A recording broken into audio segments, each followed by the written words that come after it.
यांचं मी या ठिकाणी मनपूर्वक या जयंतीच्या निमित्ताने मी त्यांना शुभेच्छा देतो। आणि सुरुवातीलाच मी काल 21 मेला आपला कृतज्ञता दिवस व्यक्त करण्याचा दिवस, कृतज्ञता व्यक्त करण्याचा दिवस आपला साजरा केला 21 तारखेला। तर मी या ठिकाणी या शाळेची कृतज्ञता व्यक्त करतो, ज्या शाळेने मला आज आपल्या समोर सादरीकरण करण्यासाठी इथे पाचारण केलं। त्या शाळेचं मी पदस्पर्श, चरणस्पर्श, भूमीचा स्पर्श करून मी या ठिकाणी तिला नमन करून माझ्या या छोटेखानी व्याख्यानाला ज्यांनी मला या ठिकाणी बोलवलं ते घुले सर, मुख्याध्यापक, या शाळेचे आणखीन एक माजी विद्यार्थी देवेंद्रजी वैद्य, या सगळ्यांचं मी या ठिकाणी ऋण व्यक्त करतो। खरं पाहिलं तर थेट मी व्यावसायिक व्याख्याता नक्कीच नाही, पण एवढं खरं की मी या शाळेचा माजी विद्यार्थी आहे, याचा मला विशेष आनंद आहे। आणि सरांनी मागाशी उल्लेख केला तो सुरुवातीलाच मी या ठिकाणी करतो। 1971 साली माझे वडील बंधू या शाळेचे टॉपर आहेत।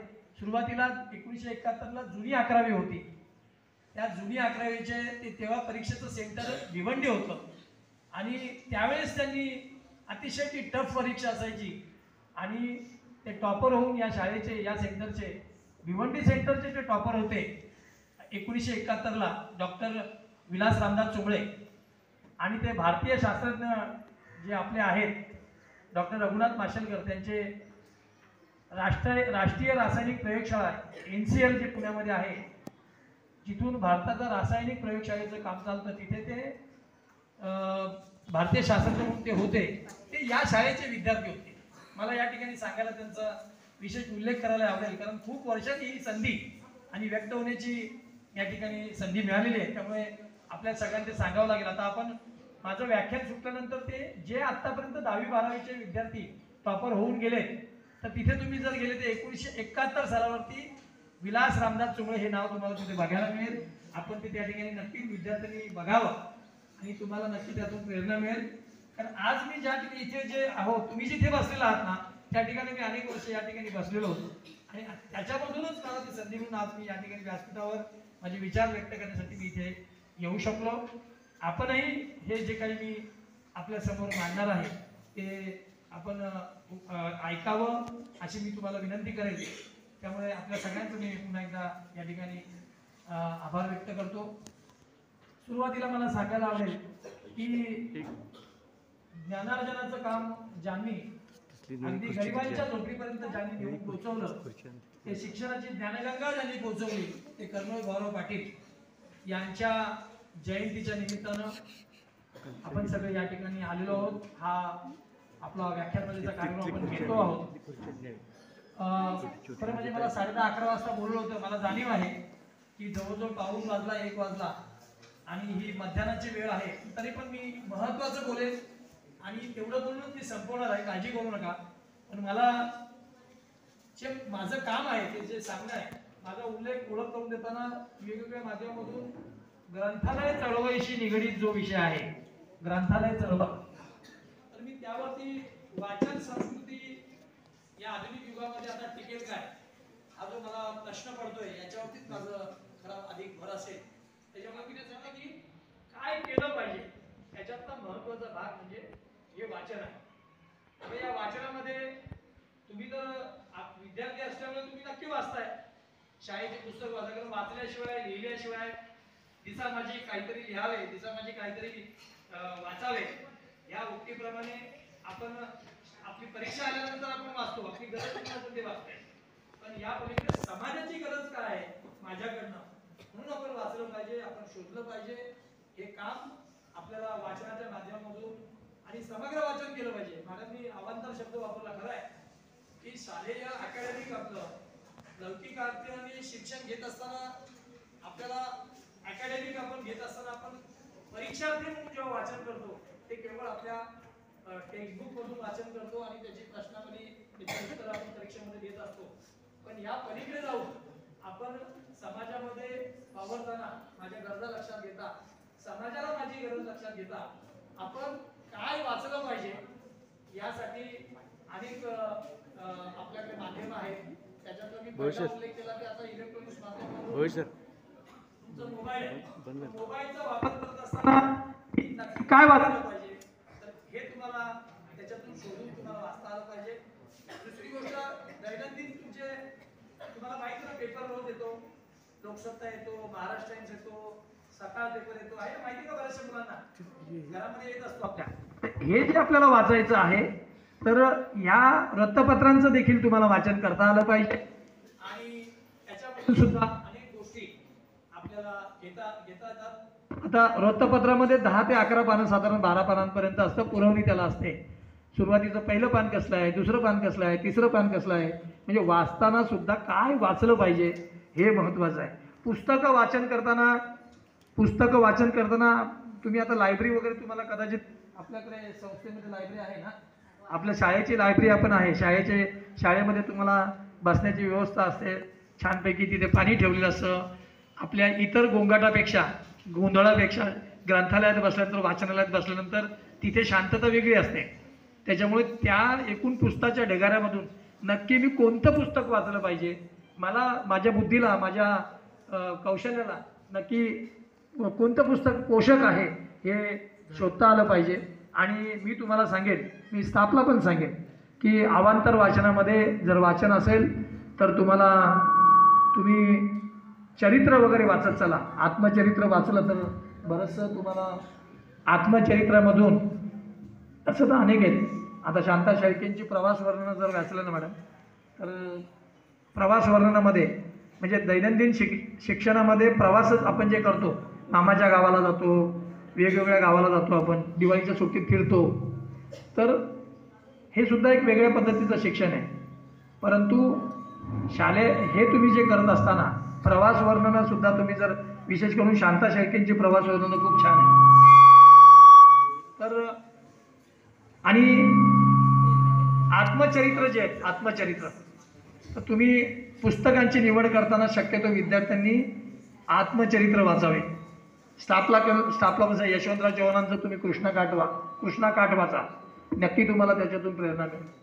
कसं आहे की ही आपण थोरांच्या जयंत्या, मोठ्यांच्या जयंत्या किंवा अशा जयंत्या साजऱ्या करतो, त्याच्यामध्ये असे व्याख्याने बोलवणं, अशांचे सन्मान सत्कार करणं हे फार गरजेचं आहे. ही समाजाची एक प्रकारची जिवंतपणाची ही लक्षण आहे. शाळेने इतरांना बोलवणं, त्यांचे सन्मान सत्कार करणं हे जिवंतपणाचं लक्षण आहे. कारण सन्मान सत्कार जर केले तर त्याच्यामधून प्रेरणा मिळते. प्रेरणा मिळून प्रेरणेनेच तर खरं राष्ट्र फुलतं, माझं असं स्पष्ट मत आहे. त्याच्यामुळे इन्स्पिरेशन ही फार महत्वाचं आहे आणि त्याच्यामधून राष्ट्राला, या राष्ट्राप्रती आवश्यक असणारे आपले जे विद्यार्थी घडवण्याचं काम जे आहे हे करण्याचं काम, ही अशी प्रेरणा किंवा असं. आणि वाचनाच्या माध्यमामधून विद्यार्थ्यांना कदाचित कल्पना असेल की आता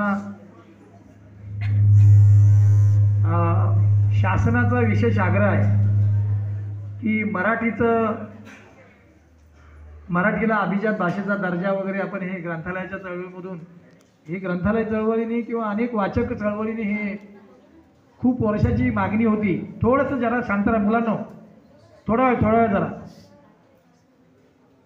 ग्रंथालय चळवळ आणि वाचक चळवळीने किंवा मराठी विभागाने या मराठीला केंद्र शासनाकडनं आणि महाराष्ट्र पातळीवरती, खरं म्हणजे महाराष्ट्र शासनाने आग्रह केलाच, परंतु केंद्रीय पातळीवरती मराठीला अभिजात भाषेचा दर्जा मिळावा या मागणीचा रेटा वाचक चळवळ, ग्रंथालय चळवळ,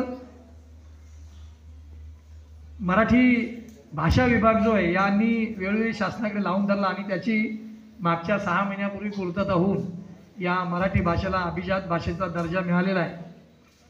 मग आता मराठी भाषेचा दर्जा जर आपल्याला मिळाला असेल तर ती जबाबदारी आपण जर सगळे महाराष्ट्रातले जर मराठी आहोत किंवा संपूर्ण राष्ट्रीय किंवा आंतरराष्ट्रीय पातळीवरती जे मराठी लोक इकडे तिकडे आपल्या उदरण्यासाठी, पोटासाठी जे गेलेले आहेत, त्यांनी या मराठी भाषेचा अभिजात दर्जा तर केंद्राने दिला, पण ते या भाषेचा दर्जा टिकवून ठेवण्यासाठी मला काय केलं पाहिजे ही जबाबदारी मोठी आहे. त्याच्यामुळे मराठीचं संगोपन, मराठीचं संवर्धन हे करण्याचं काम हे आपलं आहे.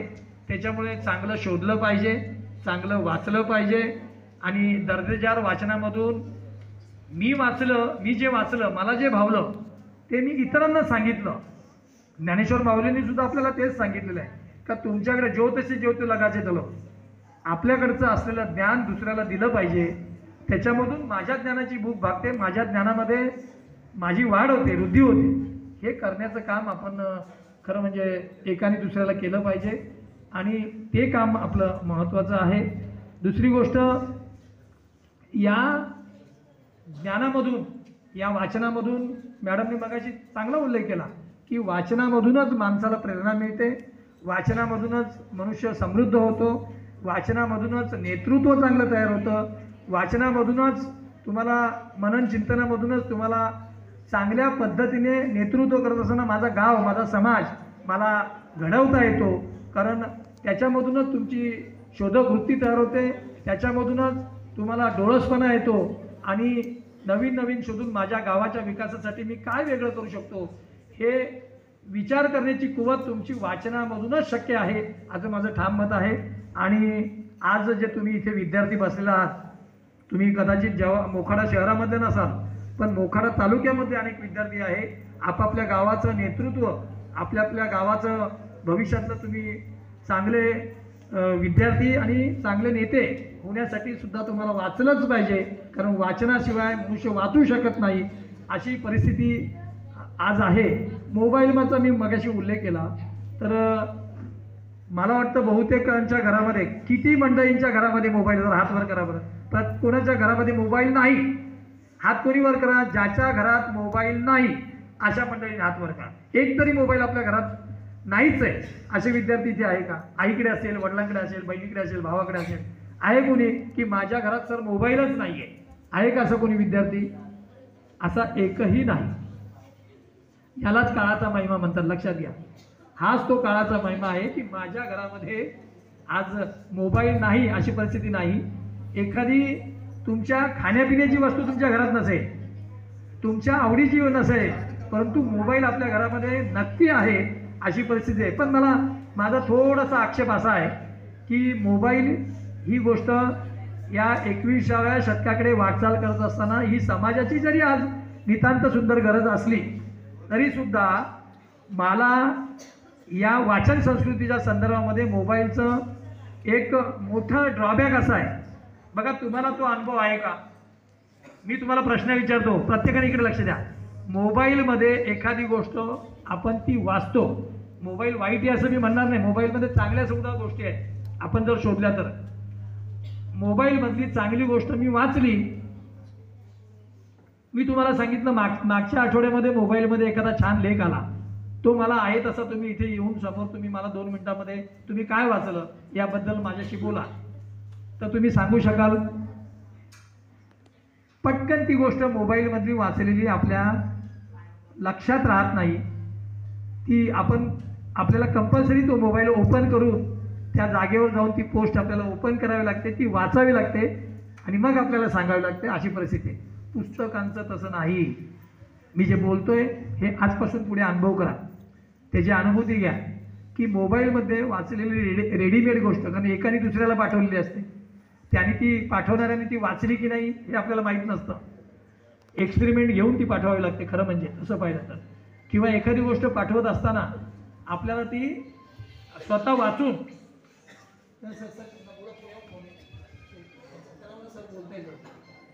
मोबाईलमध्ये एक लक्षात ठेवा, जबाबदारीने बोलतोय, मोबाईलमध्ये मुळामध्ये काय पाहावं काय पाहू नये हा अजून वेगळा विषय आहे. पण जे काही तुम्ही बघताय ते तुम्ही बघत असताना पुढच्या माणसाला पाठवताना, मी वाचन संस्कृतीवरच बोलतोय, पुढच्या व्यक्तीला पाठवताना वाचल्याशिवाय आपल्या मोबाईलमधली पोस्ट पुढच्या व्यक्तीला अजिबात पाठवायची नाही.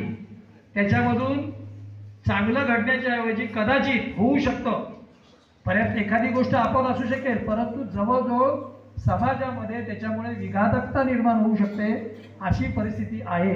त्याच्यामुळे कुठलीही पोस्ट चांगली असेल वाईट असेल ती वाचून त्याचा स्वतःचा एक्सपेरिमेंट घेऊन मगच ती पाठवायची की नाही हे तुम्हाला ठरवावं लागेल.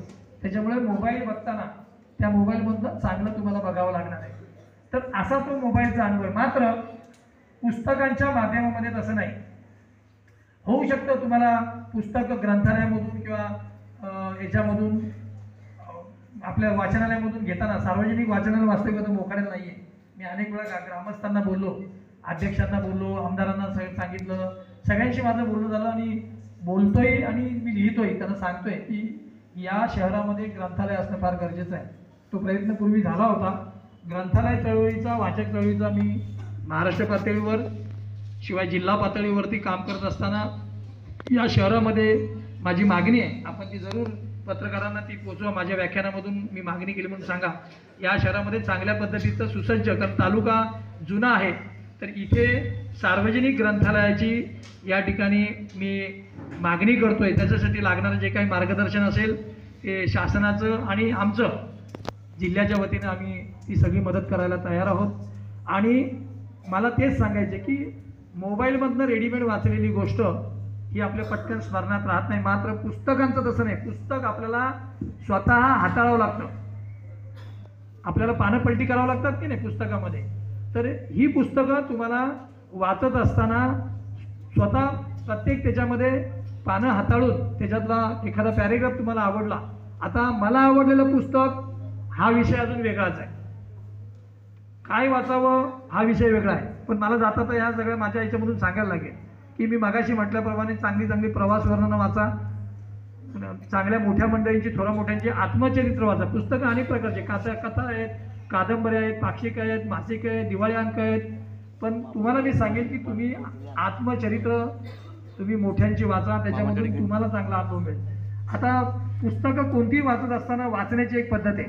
नुसती मी अवांतर पुस्तकांबद्दल म्हणत नाही. आता तुम्ही शाळेची तुमची जी पुस्तकं वाचता, तुमच्या शाळेची पुस्तकं वाचता, आता तुम्ही 8वीला 9वीला 10वीला 11वीला 12वीला मुलं, तर जेव्हा आपल्याला वाचायचं तर ते कशा पद्धतीने वाचायचं आणि वाचलं तर माझ्या ते मस्तकामध्ये, माझ्या डोक्यामध्ये ते कसं राहील, स्मरणामध्ये कसं राहील, त्याचे काही ट्रिक्स आहेत. आलं लक्षात? आता तुम्हाला MPSC UPSC हा तुमच्या कदाचित आज विषय नसेल, पण 8वी 9वीची मुलं जर असतील, 8वी 9वी 10वीची जर मुलं असतील तर त्यांना ते गरजेचं आहे की स्मरणामध्ये ठेवण्यासाठी आपण वाचताना काय करतो, पुस्तकं समोर घेऊन बसतो. पण पुस्तक वाचताना आणखीन काही गोष्टी समोर लागतात आपल्या. त्याच्यामध्ये आपण मग ती पुस्तकं तुमच्या अभ्यासाची असतील किंवा अवांतर तुमच्या कथा कादंबऱ्या किंवा तुम्हाला जे काही पुस्तक जे आवडेल, मी आत्मचरित्र म्हटलं, प्रवास वर्णन म्हटलं किंवा अवांतर काय असेल, कदाचित वृत्तपत्र जे आहेत ना, दैनिक, या संदर्भामध्ये माझी सवय जी आहे मी तुम्हाला सांगतो की वाचत असताना वृत्तपत्रामधले जे लेख आहेत हे सुद्धा वाचत असताना तुम्हाला एक अजून वाचत असताना मटेरियल तुमच्या जवळ असलं पाहिजे. काय जवळ असायला पाहिजे? एखादं कोरं पान असेल किंवा एखादं वही असेल तुमची, ती वही तुम्ही जवळ ठेवली पाहिजे. एक पेन्सिल, एक खोड रबर, एक छोटासा पेन, हे वाचताना जवळ ठेवा. न जाणो कदाचित आपण वाचलेल्या पुस्तकामधून एखादा पॅरेग्राफ तुम्हाला पुन्हा पुन्हा पुन्हा पुन्हा वाचायला आवडतो. सगळं पुस्तक कदाचित वाचलेलं आवडणार नाही, पण त्या पुस्तकामधला एखादा जो पॅरेग्राफ असेल किंवा एखादा लेसन असेल तो तुम्हाला तो आवडेल. त्या लेसनमधला एखादा पॅरेग्राफ असेल तर तो पॅरेग्राफ बाजूला असलेली पेन्सिल घ्यायची, त्या पेन्सिलनी तुम्ही किंवा शाळेच्या पुस्तकांमध्ये सर तुमची परीक्षा आहे तर त्याच्या आधी तुम्हाला पुस्तक मराठीचं, हिंदीचं किंवा कुठलंही पुस्तक वाचायचं असेल, वाचताय, तर त्याच्यामध्ये आवडलेला पॅरेग्राफ किंवा तुम्हाला ते कठीण वाटतंय की नाही मला हे येत नाही आहे, हे माझ्या लक्षात राहत नाही आहे, त्याला तुम्ही अधोरेखित करायचं, अंडरलाईन करायची आणि तो पॅरेग्राफ तुम्ही बाजूच्या असलेल्या वहीमध्ये, कोऱ्या वहीमध्ये लिहून काढायचा. जे तुम्हाला कठीण वाटतं अभ्यासाचे, परीक्षार्थी म्हणून. पण एखादं कथा आहे, कादंबरी आहे, त्याच्यामधलं एखादा तुम्हाला चांगल्या पद्धतीने पॅरेग्राफ तुम्हाला आवडला तर तो आवडलेला पॅरेग्राफ तुम्ही महत्त्वाचा, ज्याच्यामध्ये फिलॉसॉफी आहे, ज्याच्यामध्ये चांगलं मार्गदर्शन आहे, तो पॅरेग्राफ तुम्ही बाजूच्या वहीमध्ये पेनाने लिहून काढायचा आणि त्याचं उत्तम वाचन तुम्ही करायचं. आणि अशा पद्धतीने शाळेचं पुस्तक असेल तर तुम्ही जर असं अधोरेखित केलं, पुन्हा पुन्हा जर वाचलं तर तुम्हाला येणारा भविष्यातला जो तुमच्या प्रश्नपत्रिकेतला जो प्रश्न आहे तो कदाचित तो पॅरेग्राफ वाचू शकेल. त्याच्यामुळे त्याचं उत्तर तुम्ही पुन्हा पुन्हा वाचल्यामुळे तुम्हाला सहजपणे लिहिता येईल. किंवा मी म्हटल्याप्रमाणे एखादं पुस्तक तुमच्या आवडीचं वाचत असताना अवांतर पुस्तक, त्याच्यामध्ये तुम्हाला आवडलेलं जे पॅरेग्राफ आहे तो मी आज जसं तुम्हाला एखादी गोष्ट सांगतोय, तो तुम्हाला आवडलेला पॅरेग्राफ, तो अनुभव तुम्हाला मला आवडलेल्या पुस्तकामधून जर तुम्हाला विषय दिला तर तुम्ही मला आवडलेलं पुस्तक, तर या संदर्भामध्ये तुम्ही तो पॅरेग्राफ जो तुम्ही पाठ केला तो तुम्हाला इतर मुलांना सांगता येईल. तुम्हाला तर मी असंही म्हणेन वाचन संस्कृतीच्या या मुद्द्यामधून की प्रत्येक वर्गाला एक म्हणजे मला असं वाटतंय की प्रत्येक वर्गाला एक मॉनिटर असतो आपला, बरोबर ना? काय म्हणतात त्याला, CR काय म्हणतात, वर्ग प्रतिनिधी ना, क्लासरूम काय म्हणतात त्याला, CR इंग्रजीमध्ये CR त्याला ते, हां, क्लास रिप्रेझेंटेटिव्ह. एक मॉनिटर आपला वर्गाचा मुख्यमंत्रीच म्हणूया आपण त्याला, बरोबर का? आहेत का इथे काही मॉनिटर वगैरे आहेत का? तर तिथे तुम्ही आता जसं या शाळेने जसा हा उपक्रम राबवला आहे कर्मवीरांच्या जयंतीच्या निमित्ताने, मी तर म्हणतो वर्गामध्ये सुद्धा फावल्या वेळामध्ये सर नसतील ना तर तुम्ही अशी एक मॉनिटरला मी सांगेल सगळ्या की मला आवडलेलं पुस्तक, मला आवडलेला एखादा पॅरेग्राफ, याच्यावरती सुद्धा विद्यार्थ्यांनी आपापल्या वर्गामध्ये आठवड्यातनं एकदा तुम्ही बसलं पाहिजे आणि त्या विद्यार्थी एकाने बोलायचं आणि बाकीच्यांनी सगळ्यांनी ऐकायचं. त्या विद्यार्थ्याला तुम्ही ऐका. अशी जर तुम्ही सराव केली तर तुम्हाला अशा पद्धतीने मी जसं आज इथे माझी विद्यार्थी या शाळेचा आहे, मी येऊन इथे जसं तुमच्याशी बोलतो आहे, संवाद साधतो आहे, तसं तुम्ही पण उद्या कदाचित उद्याचे चांगले नेतृत्व करणारे शास्त्रज्ञ, एखादा अधिकारी, एखादा सरपंच, गावचे नगराध्यक्ष घडू शकतात. हे असं सगळं आहे. वाचनामधून खूप काही बऱ्याचशा गोष्टी याचे बदल होतात. त्यामुळे ही क्रांती लक्षात घ्या. उत्क्रांती ही अशा पद्धतीने होणार. वाचन चळवळीमधूनच हे सगळं तुम्हाला वेगवेगळं तुम्हाला ट्रान्सफर होता येणार आहे. त्याच्यामुळे ही क्रांती लगेच घडणार नाही. हे उत्क्रांतीमधून क्रांती होऊ शकते, लक्षात घ्या. जेव्हा उत्क्रांती कशाला म्हणतो आपण, जे हळूहळू घडतं त्याला उत्क्रांती म्हणतो आपण, आणि अनपेक्षितपणे पटकन घडतं त्याला आपण क्रांती म्हणतो. पण क्रांती ही पटकन होणारी नसते, अनपेक्षितपणे लगेच घडणारं नसतं. तर उत्क्रांतीमधूनच क्रांती होत असते, हे लक्षात घ्या. त्याच्यामुळे हळूहळूच तुम्हाला वाचनामधून हा देश तुम्हाला समृद्ध करता येईल आणि या वाचनामधूनच आदर्श शिक्षक, तुम्हाला आदर्श नागरिक, आदर्श विद्यार्थी आणि या देशाचे चांगले भविष्यकर्ते तुम्हाला होता येईल, असं माझं स्वतःचं ठाम मत आहे. उत्तम वाचक होण्यासाठी तुम्हाला मुळामध्ये मगाशी म्हटल्याप्रमाणे तुम्हाला एक शोधक वृत्ती असली पाहिजे, डोळसपणा असला पाहिजे. विद्यार्थ्यांनी आपल्या मैत्रिणी असेल किंवा विद्यार्थी असेल, आपले मित्रसुद्धा निवडताना चांगले निवडा.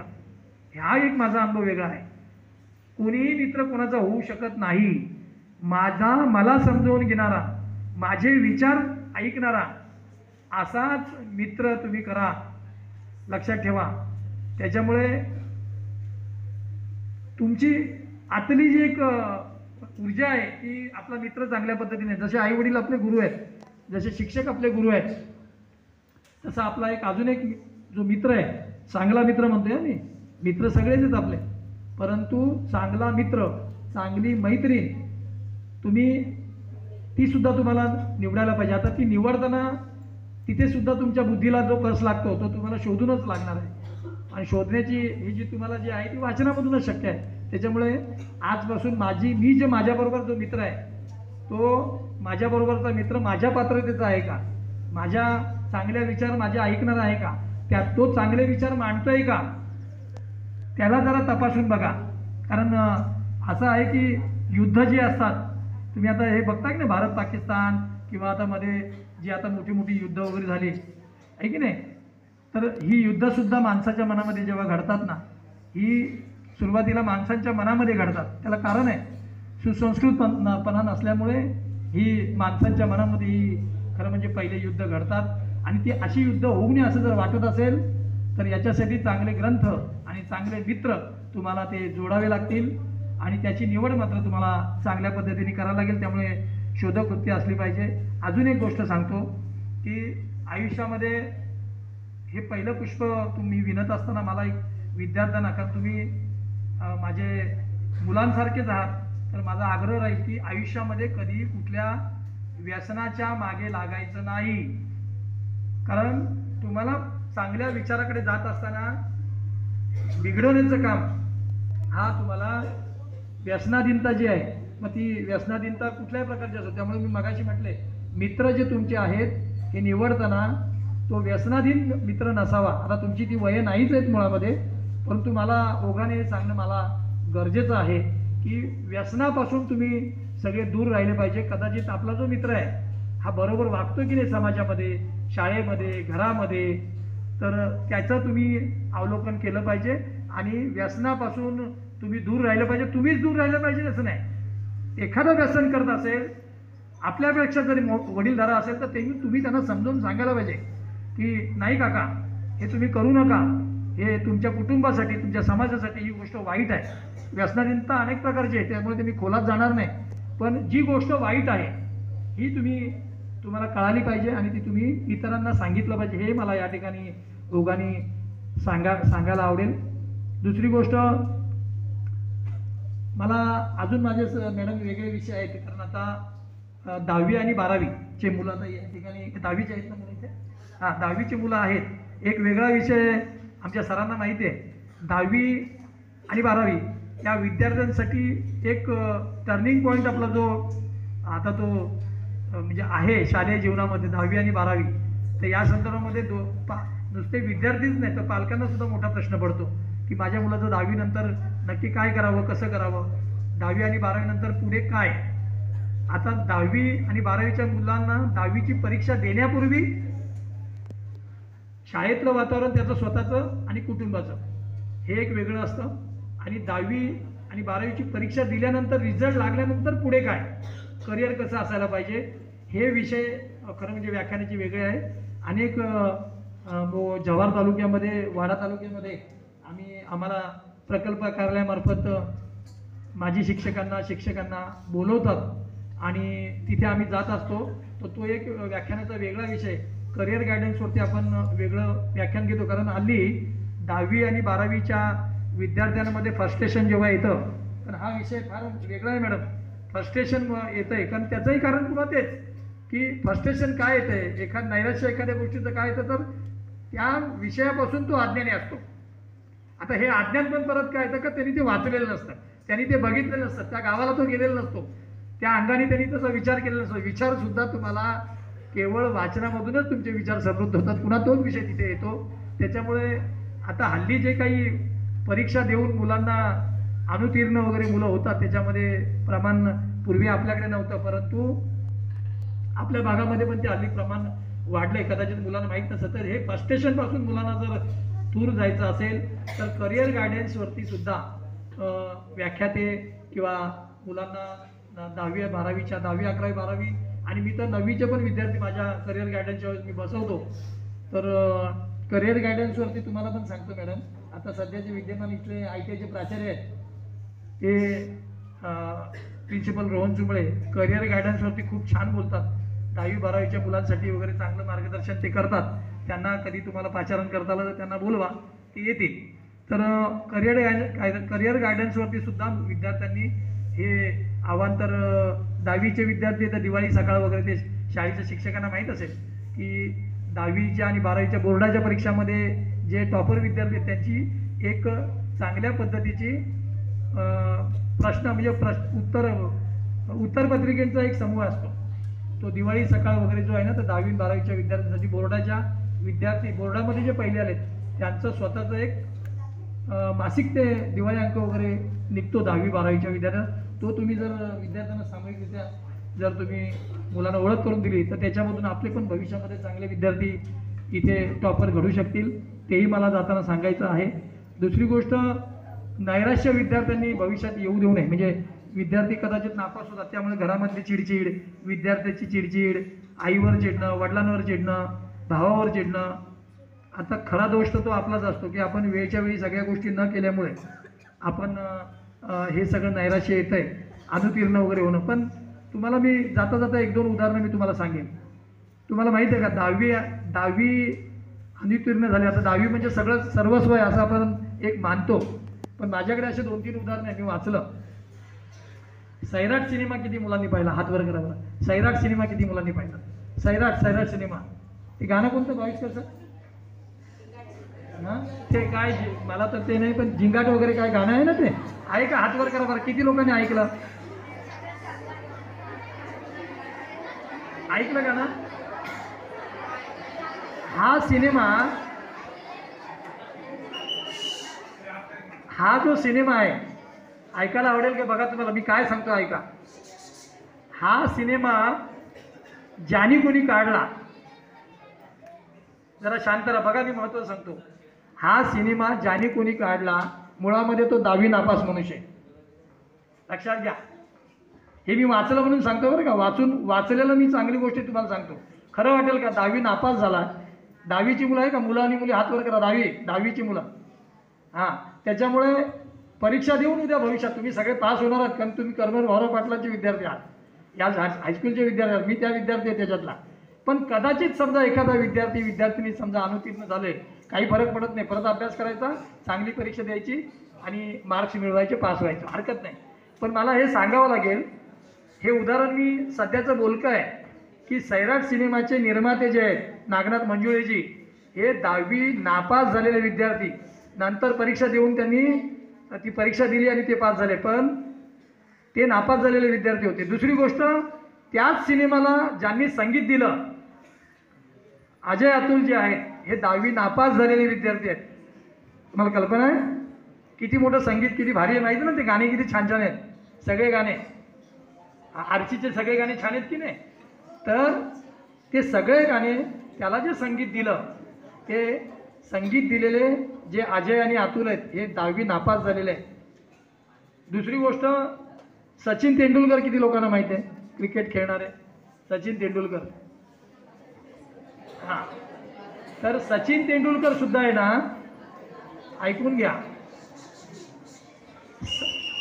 सचिन तेंडुलकर हे सुद्धा 10वी नापास झालेले आहेत. आलं लक्षात? फक्त त्यांचं कौशल्य पुढे पणाला लागतं, त्यांच्या आवडीच्या विषयामध्ये.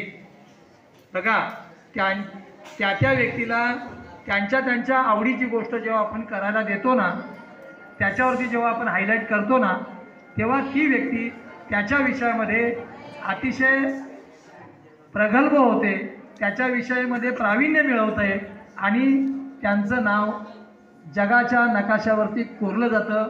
असे अनेक उदाहरण या भारतामध्ये, या राज्यामध्ये तुम्हाला देता येतील. लक्षात घ्या. आपण तुम्ही मला सांगा, संत ज्ञानेश्वर माऊली, संत तुकाराम महाराज, संत नामदेव महाराज हे कोणत्या शाळेत गेले होते का? कुठल्या शाळेत? नव्हते गेले. पण आज त्यांचे सगळे जेवढे त्यांचे अनुभव घेतलेले ओव्या असतील, त्यांचे अभंग असतील, त्यांचे ग्रंथ असतील, हे मोठ्या मोठ्या युनिव्हर्सिटीजमध्ये संशोधनासाठी, अभ्यासासाठी, देशात आणि देशाबाहेर त्याचं खूप मोठं त्याच्यावरती स्खलन केलं जातं, अभ्यास केला जातो. त्याच्यावरती अनेकांनी डॉक्टरेट मिळवलेली आहे. लक्षात घ्या. त्याच्यामुळे अनेक असे उदाहरणं आपल्याला देता येतील. अशा पद्धतीचं तुम्ही तुमचं नैराश्य झटकून पुन्हा एकदा नव्या उमेदीने आपण अभ्यास केला पाहिजे. आणि मी मुद्दाम मगाशी सांगितलं का 8वी 9वी 10वी 11वी 12वीची मुलं बसवा, हरकत नाही, परंतु 10वीच्या मुलांची मात्र आता मोठी जबाबदारी आहे. आज हे चांगल्या पद्धतीने व्याख्यान या ठिकाणी आयोजित केलं, तर तुमची जबाबदारी होती, तुम्ही काय घ्यायचं, तुमच्यापर्यंत आम्हाला आणलं त्यांनी. पण आम्ही जी एखादी गोष्ट तुम्हाला 10वीच्या मुलांना सांगतो, 9वीच्या मुलांची पण लगेच जबाबदारी आहे, कारण ती 9वीची परीक्षा झाली की 10वीचा बेस 9वी आहे. लक्षात घ्या, 10वीचा बेस हा 9वी आहे. 8वीची मुलं मागून येतातच आहे, पण 10वीचा बेस 9वी आहे. त्यांनी पण हे ऐकावं. मी जाणीवपूर्वक तुम्हाला पण बसायला सांगितलं. त्याच्यामुळे 10वीच्या विद्यार्थ्यांची येऊ घातलेली जबाबदारी समाजातली मोठी आहे. तुम्ही तुमचं रेग्युलर तुमचा दप्तरातला अभ्यास तर तुम्हाला करावाच लागणार विषयवार, परंतु अवांतर वाचनामधून तुम्हाला चांगले नागरिक घडण्यासाठी तुम्हाला हे सगळं अशा पद्धतीचं व्याख्यान या ठिकाणी आयोजित केलेलं आहे. आणि असं म्हटलं जातं की काळाचा महिमा, आपण जे मगाशी मी म्हटलं ते एक साधारण काळ जर म्हटलं, आता एक काळाला आपण जनरेशनची व्याख्या देऊ मॅडम. एक पिढी असं आपण म्हणूया. आता साधारण एक पिढीमध्ये जो बदल करतो म्हणजे पहिली पिढी आणि दुसरी पिढी याच्यातला बदल साधारण आपण मी काढलेला कयास असा की एक 20 वर्षाचा कालावधी जर धरला ना मॅडम, जनरेशनमधलं एक जनरेशन टू सेकंड जनरेशन, तर 20 वर्षाचं मोठं एक अंतर आहे. साहजिक आहे पहिल्या 20 वर्षातली एखादी व्यक्ती असेल ती पुढच्या 20 वर्षाच्या व्यक्तीशी त्यांचं दोघांचं एकमत होणार नाही, मला मान्य आहे. कारण तो काळाचा महिमा आहे. बराचसा 20 वर्षामध्ये पुलाखालून पाणी जातं, बदल होतात. हे बदल नव्या पिढीतल्या जुन्या पिढीतल्या व्यक्तींनी नव्या पिढीतले हे बदल स्वीकारले पाहिजे, याच मताचा मी आहे. हे हे हे मी सांगत असताना वाचन संस्कृतीच्या अनुषंगाने पण तेच आहे की आता नवीन आलेल्या इलेक्ट्रॉनिक्स मीडियामध्ये थेट तुम्हाला लॅपटॉपवरती जाऊन सर्च करून आता ग्रंथालयाची व्याख्या बदललेली आहे. जवाहरला मॅडम आम्ही राजे यशवंत सार्वजनिक वाचनालय 1914चं जुनं आहे. 12 मार्च 1953ला त्याचं सरकार दरबारी रजिस्ट्रेशन झालं आहे आणि तिथे 40,000 पुस्तकांचं भांडार आहे. सगळ्या प्रकारची पुस्तकं तिथे आहे. तुमच्या मोखाडा तालुक्यातली मुलं UPSC MPSC करणारी तिथे बसतायत. पूर्वी ते वाचनालय दुपारी बंद असायचं, आपण आता ते दुपारीसुद्धा सुरू ठेवलं आहे आणि UPSC MPSCची मुलं त्या ठिकाणी अभ्यास करतायत. वाचनाची पद्धत काळाचा महिमा जर बदलतो आहे तर आम्हाला ते स्वीकारलं पाहिजे. आम्ही ते स्वीकारतो आहोत. आणि तिथे तुम्ही आता गेलात की लॅपटॉपवर तुम्ही बसलात, तिथे सगळं तुम्हाला बहुतेक विद्यार्थ्यांना ते फुकट आहे, फुकट केलं आहे. तिथे तुम्हाला टेबल, खुर्ची, पंखा, AC, त्याच्यानंतर तुम्हाला तिथे पाणी देण्यासाठी व्यक्ती आहे. असं सगळं दिवसभर तुम्ही सकाळी तिथे म्हणजे तुम्हाला आता जे काही तुमचे भाऊ असतील घरामध्ये, कोणी अजून तुमचे काही बहीण असेल UPSC MPSCचा अभ्यास करण्याला, आपल्याकडे एवढ्या ग्रामीण भागामध्ये एवढ्या सुखसुविधा मॉडिफाय आपल्याकडे नाही आहेत. नाशिकला जावं लागतं किंवा मुंबईला जावं लागतं, ती परवडणारी गोष्ट नाही. पण ती व्यवस्था आम्ही आता जव्हारला केलेली आहे. राजे यशवंत सार्वजनिक वाचनालय, तुम्ही सगळ्यांनी तिथे भेट द्या. शाळेच्या विद्यार्थ्यांना अतिशय कमी आहे, काहीतरी 5,000 रुपये त्याची मासिक वर्गणी आहे. शिक्षकांना पण सांगेल की तुम्ही जवाहर ग्रंथालयाचे तुम्ही सभासद व्हा, असं मी शिक्षकांना सुद्धा आग्रह करेल. मोखाडा तालुक्यातली बरीचशी मंडळी तिथे सभासद आहेत. जवाहरच्या मोखाड्याच्या मंडळींना ती माहिती आहे, बऱ्याचशा कार्यकर्त्यांना. तर हे मला या ठिकाणी सांगायचं आहे. आधुनिक माध्यमांचा वाचनासाठी आपण आता स्वीकार केला पाहिजे. लॅपटॉपवरती जाऊन किंवा मोबाईलवरती जाऊन तुम्ही आता यूट्यूबला जाऊन किंवा गुगलला जाऊन तुम्ही पाहिजे ती गोष्ट तुम्हाला सर्च करता येते. त्याच्यामुळे ही एक गरज लक्षात घेता हे आपल्याला स्वीकारायला लागेल. आणि मी म्हटलंच मगाशी, परत एकदा मी ती गोष्ट सांगतो की मोखाड्यामध्ये ही ग्रंथालयाची मागणी आपण आपल्या KBP कर्नल भाऊराव पाटील शाळेतसुद्धा गावकऱ्यांना हे सांगितलं पाहिजे की आम्हाला आता जे भविष्यातले 10वी-12वीचे विद्यार्थी हे शाळेचा संबंध सुटल्यानंतर किंवा ग्रॅज्युएशन नंतर या मुलांनी नंतर मधल्या काळामध्ये त्यांना त्यांचं व्यवसाय फिक्स करताना किंवा त्यांना नोकरी करताना मधला जो त्यांचा पिरियड असतो ही त्यांचं घुसमट होते. मग त्यांना वेगळं कुठलं माध्यम असेल तर तुम्हाला सार्वजनिक ग्रंथालय असतात. तुम्हाला माहिती आहे का, ज्या गावामध्ये ग्रंथालय असतात, आहे की नाही त्या गावामध्ये ग्रंथालय हे, किंवा ते गाव कसं आहे लक्षात घ्या. ऐका इकडे मुलांनो, आपलं गाव किंवा बाहेरची जेव्हा तिसरी व्यक्ती जेव्हा त्या गावामध्ये येते ना, तेव्हा हे गाव कसं आहे, हे चांगलं आहे की वाईट आहे, हे सुरुवातीचं प्राथमिक सकृतदर्शनी बाहेरची जेव्हा व्यक्ती येते ना, तेव्हा त्या गावामध्ये ग्रंथालय आहे का अशी विचारणा करते. आणि त्या गावात जर ग्रंथालय असेल तर नक्की हे गाव सुसंस्कृत आहे, चांगल्या विचारवंतांचं आहे, असा एक सुरुवातीला ढोबळ मनाने अंदाज बांधला जातो. त्याच्यामुळे ही ग्रंथालयं चांगल्या पद्धतीचे माझं जीवन घडवणारी मंदिरं व्हावीत, अशा पद्धतीचं या गावामध्ये ग्रंथालय असावं. शाळेमध्ये ग्रंथालय आहे असं मला माहिती मिळाली. त्याच्यामध्ये सुद्धा जी काही माणसं चांगले जे कर्मचारी काम करतायत, ही खरं म्हणजे सेवा आहे. लक्षात घ्या, भविष्यात घडणारा विद्यार्थी हा या भारताचा नागरिक चांगला घडवतो आहे. मी माझ्या हाताने मी त्याला पुस्तकांची देवाणघेवाण करतोय, ही सेवा आहे.